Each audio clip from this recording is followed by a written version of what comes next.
नमस्कार साथियों, आज आप सबको बहुत ही सुंदर सी सोहर गीत सुनाऊंगी। इसमें ननद और भाभी का संवाद है और इस गीत की फरमाइश किए हैं एक मामा जी। उनको भांजे हुए हैं, बहन को लड़के हुए हैं, तो मामा जी की फरमाइश है कि हमारे भांजे के बरहा संस्कार में आप कोई सुंदर सी जन्म की सोहर गीत सुनाए। तो आप सबको सुना रहे हैं और मामा जी को भी। मामा हैं सुनील साहू जी, जो ग्राम बहेरा बघवार जिला सीधी मध्य प्रदेश से हैं। इनके भांजे शिशु आनंद साहू जी, जिनका बरहा 20 जनवरी 2026 को है, यानी आज ही है। तो आप सभी लोग नवजात शिशु को अपना आशीर्वाद दीजिएगा कि दिनों दिन तक हमारे जो नन्हे सरकार हैं खूब तरक्की करें, खूब बढ़ें, अपने माँ बाप का नाम रोशन करें। इनकी मम्मी हैं श्रीमती अनु साहू जी, इनके पिताजी हैं श्री मुनेश साहू जी, इनके नानी जी हैं श्रीमती गुड़िया साहू जी, इनके नाना जी हैं श्री शारदा साहू जी। तो आइए सुंदर सी आनंद भैया के जन्मदिन पर बरहा संस्कार पर सुंदर सी गीत सुनते हैं। और इस गीत में हमारे साथ तबला वाले बहुत सारा भाव खा रहे हैं, बहुत जितने भी हैं, इसलिए हमारी मामी जी आज संगत कर रही हैं ढोलक में। तो हमारी मामी जी आप सबको ढोलक कैसा बजाती हैं आप कमेंट में बताइएगा। हमारी मामी का नाम है जानवती विश्वकर्मा और मेरा नाम है सरस्वती विश्वकर्मा। तो आइए सुंदर सी मामी और भांजी के बीच में गाना आज रिकॉर्ड हो रहा है, तो आप सभी लोग अपना आशीर्वाद दीजिएगा। आइए सुंदर सी गीत सुनते हैं। धन्यवाद। ससुर से आवेली ननदिया ढेरी, चढ़ी बैठी ढेरी, चढ़ी बैठी है हो। भाभी देती तू एक लोटा पनिया लालन, मोरे प्यासे हो रिल, मोरे प्यासे हो।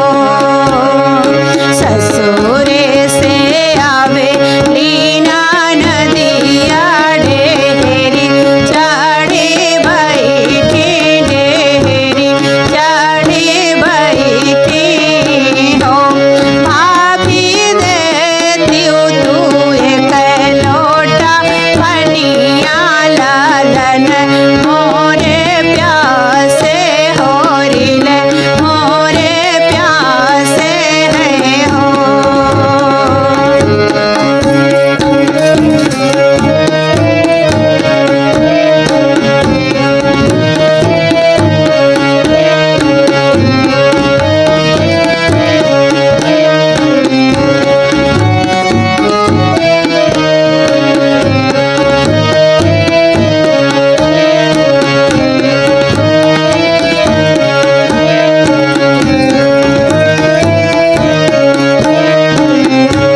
सोहर गीत आपको कैसी लगी कमेंट में जरूर बताइएगा। धन्यवाद। हजारा लुटाई देबो, हजारा लुटाई देबो, एही अंगना में हजारा लुटाई देबो, एही अंगना में हजारा लुटाई देबो, एही अंगना में हो, एही अंगना में, एही अंगना में हो, एही अंगना में रुपैया लुटाई देबो, एही अंगना में रुपैया लुटाई देबो, एही अंगना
को लल्ला